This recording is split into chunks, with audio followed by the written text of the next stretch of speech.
오늘 그 강의를 맡을 토지주택박물관의 심광구입니다. 제가 오늘 강의할 내용은 한반도 남부 지역의 고구려 기와에 대해서 말씀을 드리려고 합니다. 보통 우리가 기와라 그러면은 그냥 별로 특색도 없고 별로 다르지도 않고 거기서 어떤 정보를 우리가 얻을 수 있을까에 대해서 많이 좀 회의적인 그런 시각을 가지고 있을 겁니다. 그래서 오늘 그런 기와에 대한 일반적인 관념을 완전히 바꿔드리도록 하겠습니다. 그리고 이 고구려 기와가 어떤 특색을 가지는지를 이 2시간 강의를 통해서 완전히 이제 신라기와와 백제기와 고구려 기와가 어떻게 다른가, 그 중에서도 고구려 기와가 특징이 무엇인가를 강의를 하려고 합니다. 먼저 기와에 대해서 다 잘 아실 텐데요. 기와라고 하는 것은 인간이 만들어낸 건축 재료입니다. 그러니까 인류가 동굴 생활을 하고 집을 짓고 그러면서 자연 소재를 가지고 건축물을 만들고 이렇게 생활해 오다가 처음으로 인공적인 소재, 흙을 구워서 지붕 재료 만든 것이 바로 기와입니다. 그러다 보니까 이제 기와가 등장하는 것은 일반적 지피라든가 갈대라든가를 사용하던 것보다 훨씬 더 늦은 시기에 기와가 등장을 하는데, 가장 오래된 기와는 중국 서주 시대에 이미 등장을 합니다. 그렇게 해서 처음에는 지붕 전체를 올렸던 것이 아니라 용마루 일부를 올리던 것들이 점점 지붕 전체로 확산되어 가는 과정을 볼 수가 있습니다. 그렇게 해서 춘추전국 시대에 이르면은 굉장히 다양한 여러 가지 형태의 기와가 등장을 하게 되고 막새도 등장을 하게 됩니다. 그런데 이 기와가 가지는 가장 중요한 특징은 지피나 갈대에 비해서 방수성이라든가 그 다음에 불이 났을 때 한번 불에 구운 것이라서 타지 않고 이렇게 견뎌낼 수 있는 방화성, 그 다음에 내구성, 한번 만들어 놓으면 30-40년은 끄떡없을 정도로 내구성이 있고 그 다음에 미려하게 건축물을 마감할 수 있는 그런 재료입니다. 그런데 문제는 비용입니다. 이 기와를 만드는 데는 엄청난 땔감이 필요합니다. 그리고 전문가가 필요하기 때문에 기와 한 장을 만드는 데는 많은 비용이 들어가서 그냥 집을 지을 때 들어가는 건축 소재 중에서 단가로 따지면은 몇 배 이상의 고급한 자재가 바로 기와다 보니까 처음에 기와가 만들어졌을 때 기와를 사용할 수 있는 그 건물과 그 대상은 매우 제한적이었을 겁니다. 그래서 우리가 삼국시대 기와가 나오는 건물지다 그러면 보통 왕궁이거나 사찰이거나 아니면 사찰, 그 다음에 학교, 이런 공공시설이라고 보시면 아마 맞지 않을까 싶습니다. 그런데 결국은 이 기와가 사용된다라고 하는 건축물의 구조와 밀접한 관계를 가지고 있기 때문에 기와의 사용 시기는 결국 건축 기술의 발달과 매우 밀접한 관계를 가지고 있습니다. 그러니까 수열 주거지에 살던 사람들로서는 기와는 거의 장식성, 일부 상징적인 의미밖에 없었으나 이것이 지상 구조물이 돼서 결국은 기둥을 받칠 수 있는 견고한 초석들이 등장하는 이런 새로운 건축 기술과 함께 등장한 것이 바로 기와입니다. 그러다 보니까 기와의 사용 시기는 고구려, 백제, 신라가 다 다를 수밖에 없었고, 가장 문화적으로 앞섰던 고구려가 가장 빨랐던 것 같고요. 그 다음에 백제, 가장 늦게 기와를 받아들인 것이 신라라고 볼 수 있습니다. 최근에는 이제 가야 유적들에서도 기와가 일부 발견이 되고 있어서 과연 가야가 기와를 사용했는가 하는 부분은 앞으로 연구 과제가 되겠습니다. 그런데 우리가 기와가 처음 신소재로 들어온 거 아닙니까? 항상 신소재로 들어올 때는 이름이 대단히 중요합니다. 이 이름을 무엇으로 붙이느냐에 따라서 결국은 축성의 원천 기술 내지는 기와의 원천 기술이 어디서 도입된가를 알 수 있는 중요한 자료가 될 수도 있는데, 기와가 처음 이렇게 한반도에 도입됐을 때 뭐라고 불렀을까 하는 부분은 대단히 중요한 궁금증의 하나였습니다.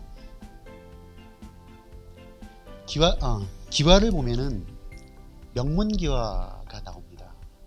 이 명문기화의 그 기화를 처음 뭐라고 불렀는지에 대한 비밀이 담겨 있습니다.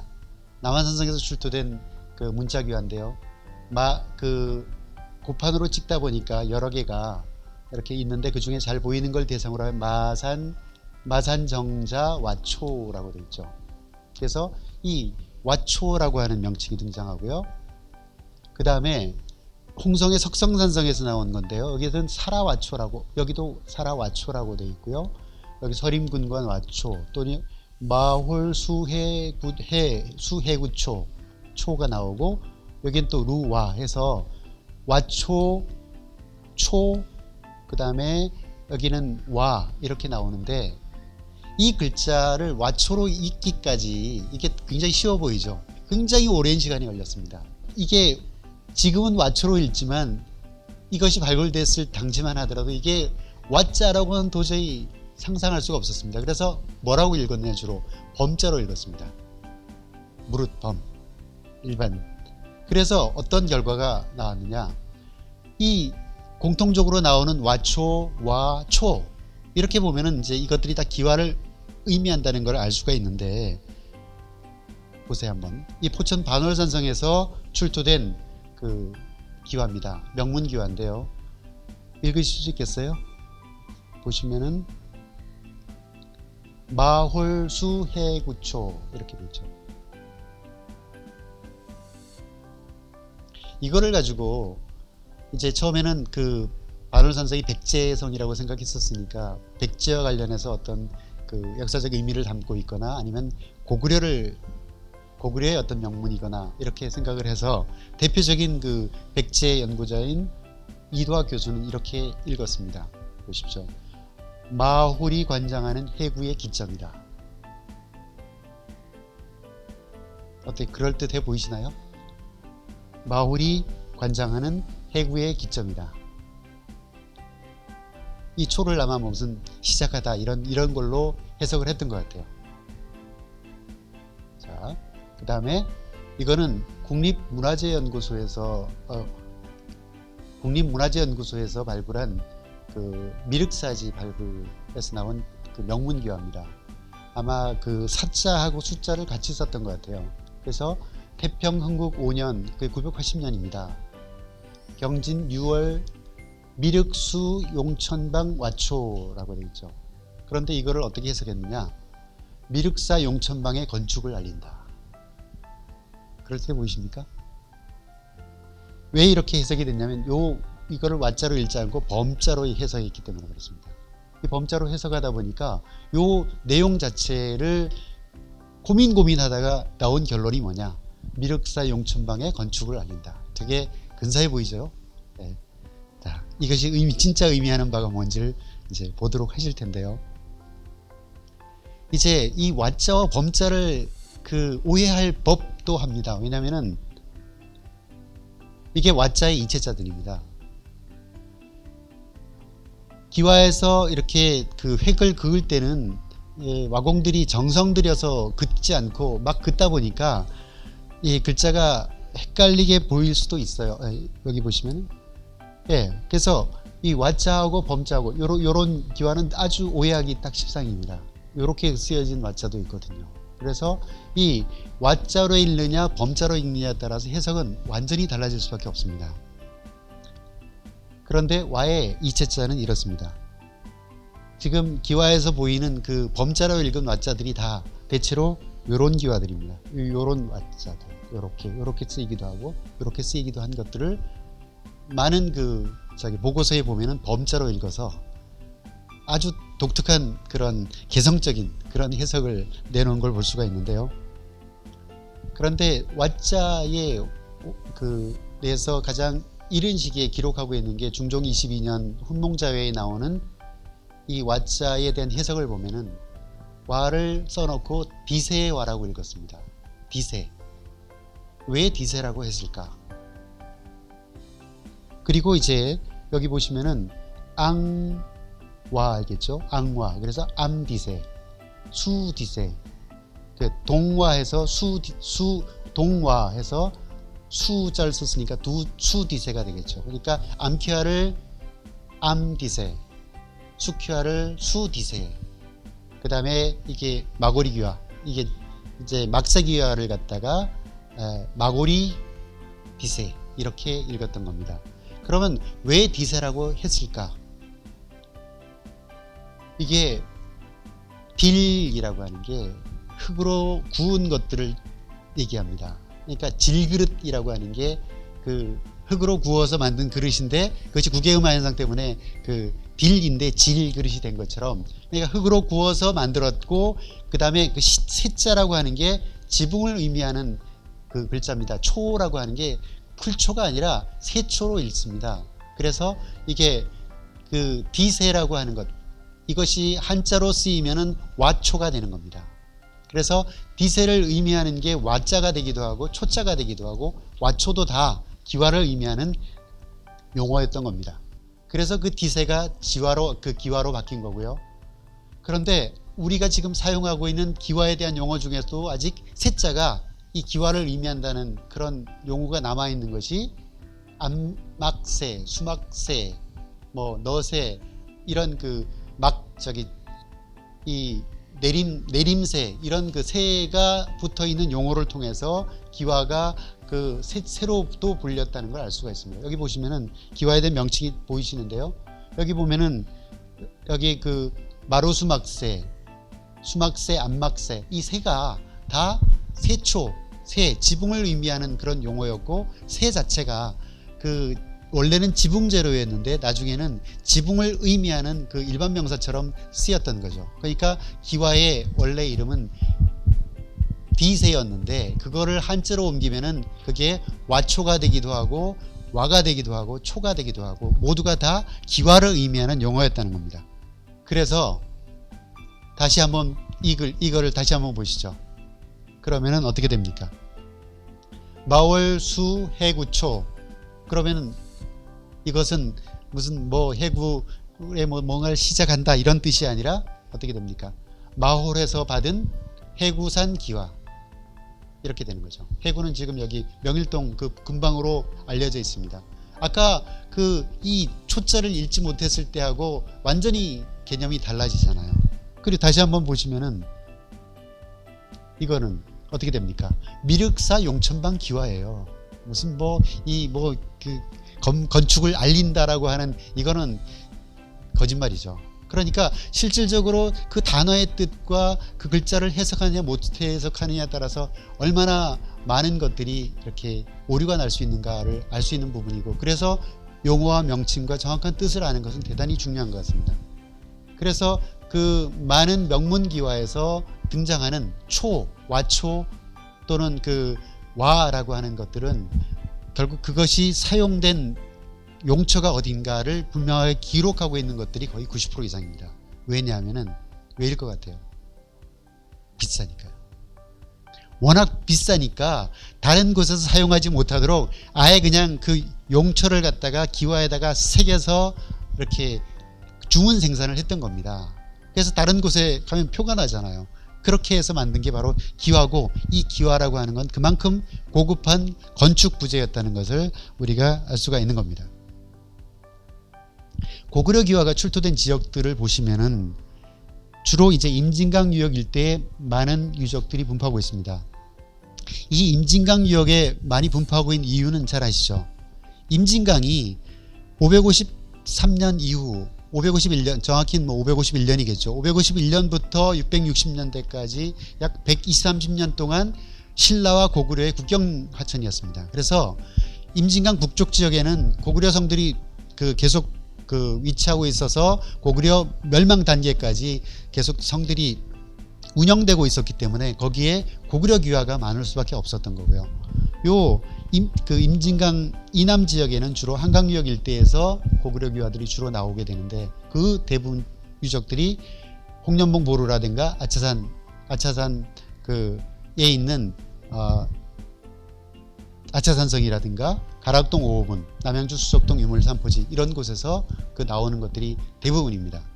근데 이 기와들 고구려 기와인지 아닌지를 아는 것은 어떤 그 유적을 만든 주체가 누군지를 분별하는 중요한 기준이 되기 때문에 대단히 중요한 어떤 안목이라고 생각돼요.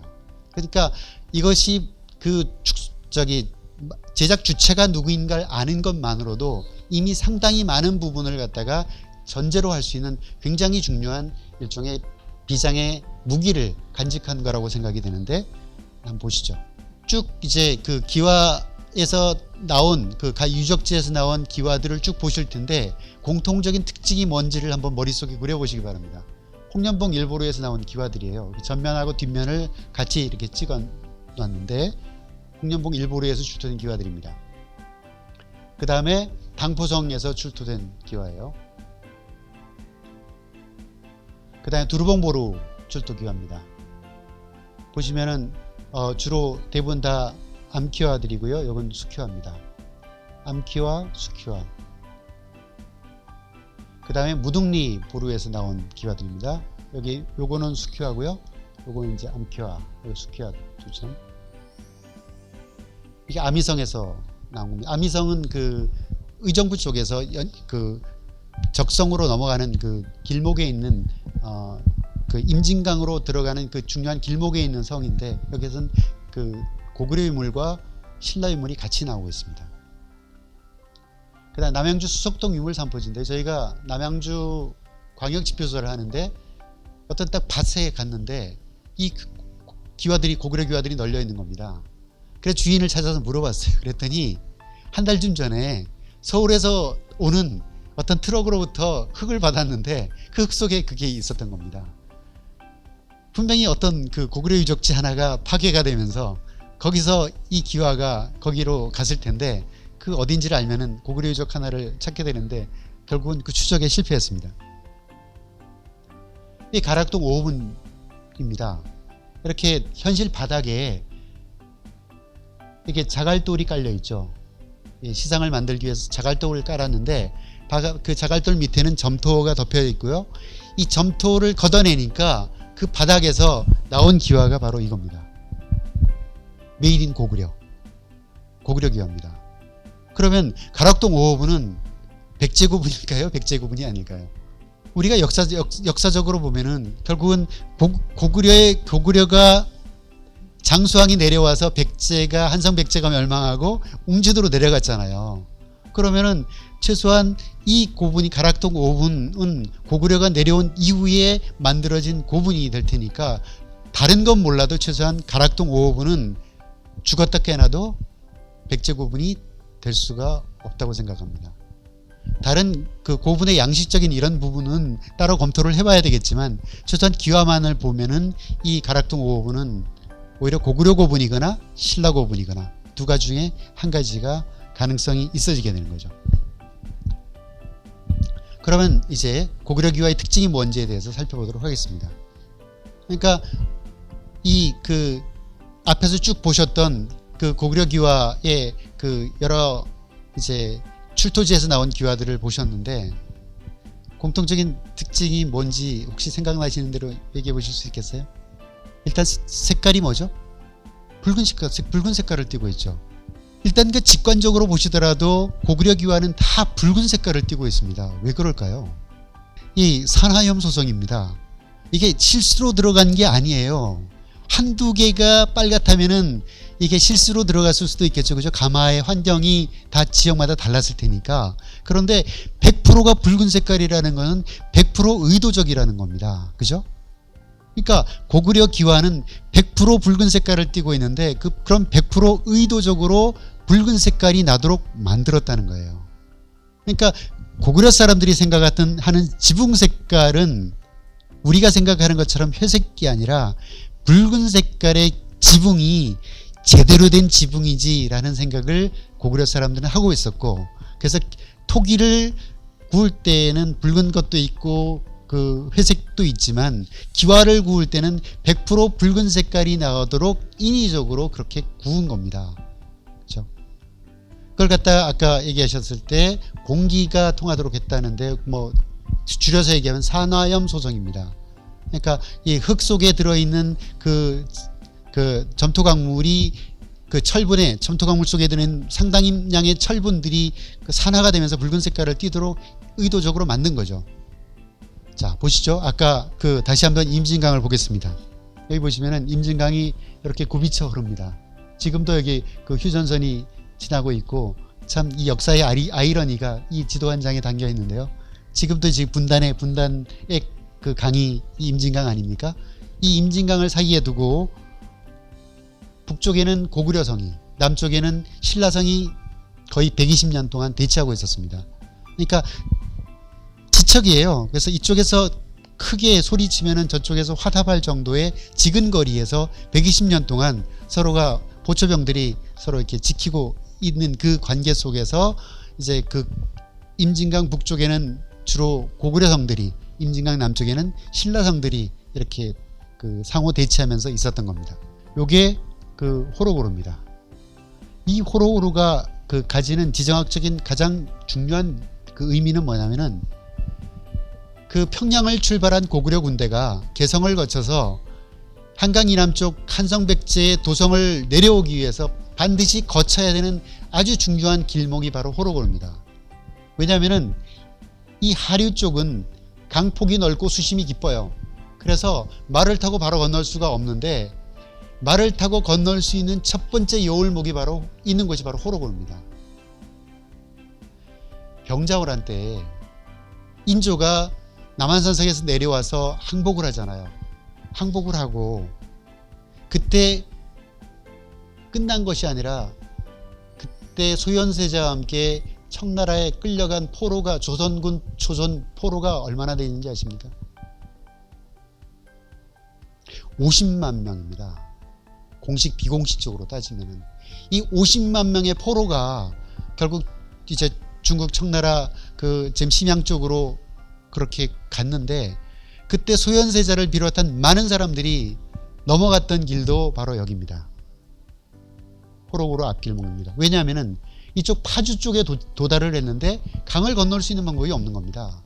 모든 배는 다 불태워버리거나 아니면 땔감으로 다 하고 강을 건널 수 있는 방법이 없어서 소현세자가 걸어 와서 비로소 강을 건널 수 있는 여울목을 만나게 되는 곳이 바로 이 호로고루 앞에 있는 그 여울목이었어요. 이 여울목을 걸어서 가서 결국 심양까지 그렇게 걸어간 겁니다.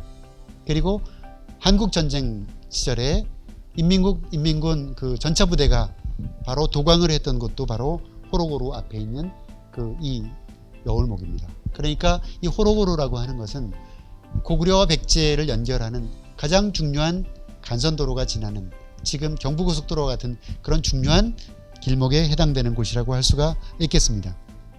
보시면은 삼각형의 이렇게 성이 만들어져 있는데, 왜 삼각형의 성이 만들어졌느냐? 이렇게 물이 흐르면서, 강이 흐르면서, 샛강이 흐르면서 여기 침식을 했고요. 여기는 현무암 대지입니다. 여기 이제 원료가 흐르면서 여기를 침식을 해서 주상절리 현상 때문에 수직 절벽이 양쪽으로 세워져 있는 그곳에다가 한쪽에만 지상 성벽을 만들어서 이렇게 성벽을 만들었습니다. 그리고 이 앞에는 이 강물이, 샛강이 계속 이제 토사를 실어 날라서 아주 얕은 여울목이 형성이 되어 있고, 여기를 이제 고구려군이 이제 건넌 겁니다. 그리고 이제 이 성벽을 갖다 저희가 조사를 했는데 보시면은 되게 독특합니다. 그러니까 위적을 바라보는 시각이 어떤 시각을 가지고 있느냐에 따라서 해석이 완전히 달라집니다. 보시면은 기저부하고 중심부는 흙으로 쌓여져 있고요. 내벽과 외벽은 돌로 쌓여져 있습니다. 이거를 바라보는 시각은 두 가지예요. 하나는 수축이고 하나는 공정입니다. 수축의 관점에서 보면은 토성에서 석성으로 개축이 된 거고요. 공정으로 얘기하면은 바로 토심서축인 겁니다. 흙으로 채성벽을 만들고 외벽을 갖다 돌로 마감한 이런 형태의 하나의 공법이 되는 것이고요. 이것을 수축으로 하자면 토성에서 석성으로 개축되었을 뿐인 거죠. 그런데 문제는 여기서 이런 토성이 이렇게 돼 있었는데 이렇게 흙을 잘라내고 석성을 만들지 않는다는 겁니다. 왜냐하면 그럴 필요가 없으니까요. 있는 흙을 파내면은 구조적으로 취약하게 되잖아요. 그러니까 어떻게 됩니까? 새로 성을 갖다가 덧붙여 쌓으려면 이 토성으로 되어 있는 바깥쪽에다가 오히려 그 석축을 대서 성벽을 만드는 것이 훨씬 더 유리할 수가 있는데, 이렇게 만들었다는 것은 이거는 수축이 아니라 공정으로 봐야 되는 겁니다. 이 공정으로 보고 나서 남한 지역에 있는 고구려 성, 얼마 전에 그 고구려 그 특별전 했는데, 이제 물론 성곽이나 이런 부분의 구조적인 부분은 내용에 그렇게 많이 포함이 안 되지만, 지금까지 발굴된 한 20여 개의 남한의 고구려 유적들을 발굴했더니 목책을 제외한 나머지 100%는 다 어떤 공법이냐, 바로 이 토심석축 공법입니다. 안에 흙이 들어가고 바깥쪽을 그 흙으로 마감하는 이런 형태의 구조를 가지고 있는 그 축성법으로 만들어졌다는 게 확인이 됐습니다. 보시면은 되게 복잡하죠. 이게 그 아까 거기는 단면이고요, 이거는 외벽의 바깥쪽에서 보이는 모습입니다. 되게 복잡해 보이는데요, 고구려 채성벽이 있고요, 고구려 보축성벽이 있습니다. 그리고 신라가 여기를 차지하고 외벽을 덧붙여 놨습니다. 고구려 사람들은 현무암으로 성도를 만들었고요, 신라 사람들은 신라의 장인들이 좋아하는 화강 편마암돌로 성도를 만들어서 쌌습니다. 그 주변에 지천으로 널려있는 그 현무암들을 신라의 장인들은 다룰 수가 없었던 겁니다.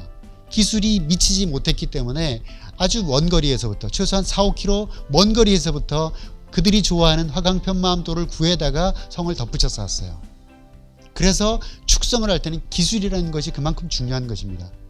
그런데 오늘은 성곽 구조를 얘기하는 시간이 아니기 때문에 보시면은 여기 이 사진이 어떤 사진이냐면은 좀 전에 보셨던 이 사진에서 바로 이 부분입니다.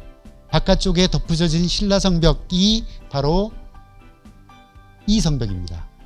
이 신라성벽을 일부를 드러내니까 신라성벽 기저부에서, 그러니까 고구려 성벽의 보축성벽이고요, 채성벽이고 보축성벽이고, 보축성벽을 바깥쪽에 보광토를 갖다가 경사지게 덧붙였는데, 그 고구려 성벽이 있었던 당시에 위에서 쓸려내린 와적층이 여기에 그대로 쫙 깔려 있는데, 신라가 바깥쪽에 성벽을 덧대 쌓으면서 와적층 하나 제거하지 않고 있는 그대로 성벽을 쌓아 올렸습니다. 원래 수축은 그렇게 이루어지는 것입니다. 아까 보셨던 그 토성벽을 막 잘라내고 아주 근사하게 이렇게 만들고 나서 쌓아오는 것이 아닌 것입니다. 그렇기 때문에 저는 한성백제박물관이 지금 주로 하고 있는 백제성곽 부분에 있어서도 풍납토성에 대한 해석이 달라져야 되는 이유가 그것이라고 생각됩니다. 거기 보면은 중심 토루가 있고 옆에 덧댄 토루들이 계속 수축의 과정으로 설명하고 있잖아요. 여기 단면도 돼 있지 않습니까? 저는 그거는 그 구조적으로 말이 안 된다고 생각해요. 왜냐하면은 그런 형태의 그 모래땅으로 경사가 급경사를 이루도록 성벽이 유지될 수가 없어요. 위에 사람들이 올라가서 하고 여름에 장마 오고 겨울에 얼고 그러는데 어떻게 그게 유지가 될 수 있나요?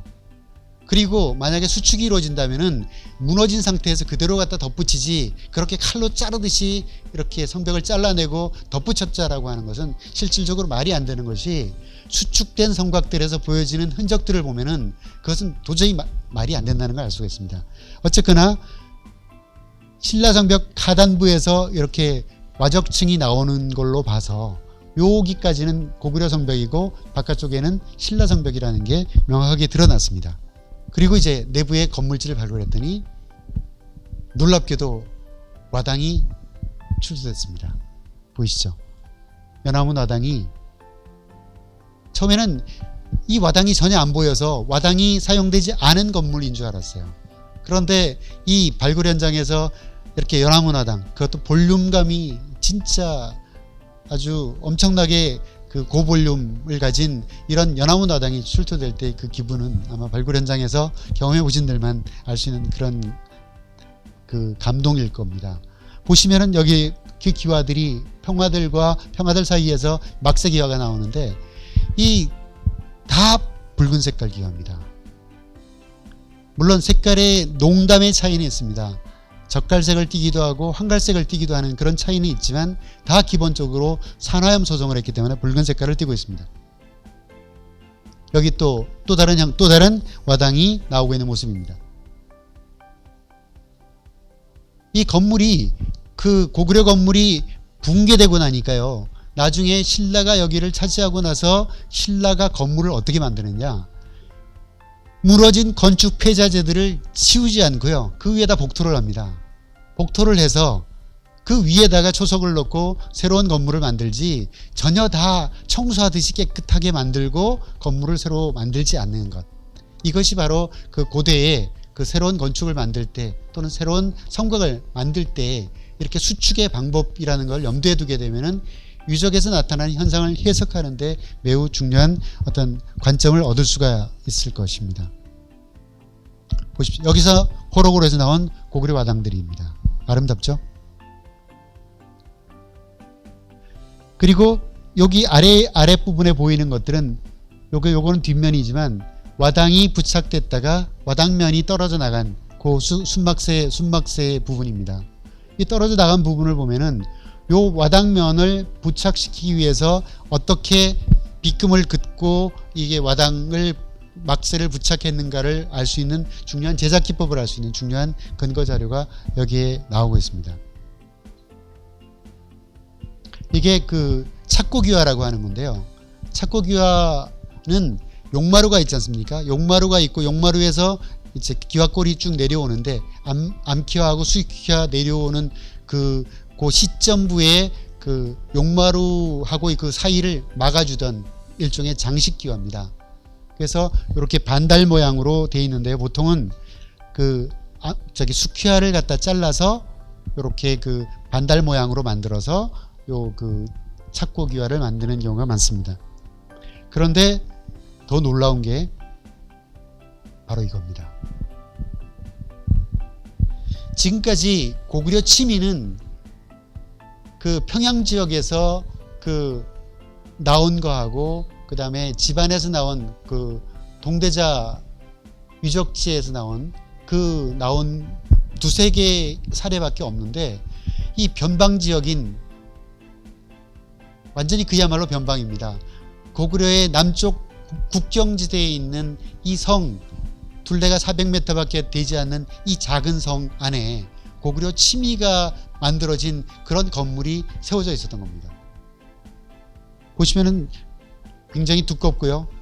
여기에 이렇게 문양 장식으로 봤을 때 아마 그 새의 꼬리 모양을 장식했던 것으로 볼 수가 있습니다. 그래서 아마도 이런 그 평양 정릉세제에서 출토된 이런 치미하고 비슷한 형태의 지만 약간 양식이 다른 그런 형태의 치미가 있었던 건물이 그 호로고로에 있었던 것이 아닌가. 그렇게 봤을 때 호로고로는 저희가 추정하기로는 고구려의 국경 방어 사령부가 있었던 곳이 아닐까. 여기서 출토된 유물들이 굉장히 그 품격 있는 아주 고급한 유물들이 많이 출토됐기 때문에 저희는 그렇게 추정을 하게 된 근거가 이 기와가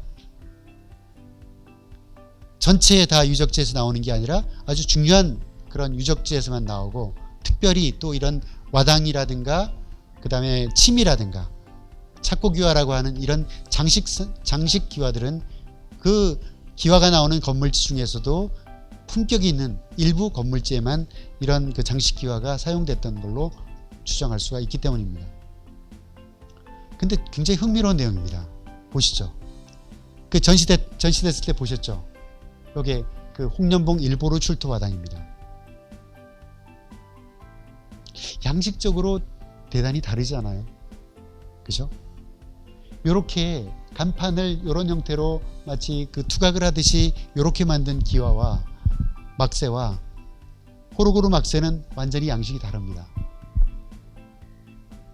이거는 그 연판의 잎 하나하나가 대단히 볼륨감이 있고 가운데 자방이 이렇게 하나로 반구형으로 돌출되어 있는 이런 모습을 볼 수 있는데 보면은 그 홍련봉 일보루 와당은 평양 출토 와당과 대단히 양식적으로 비슷합니다.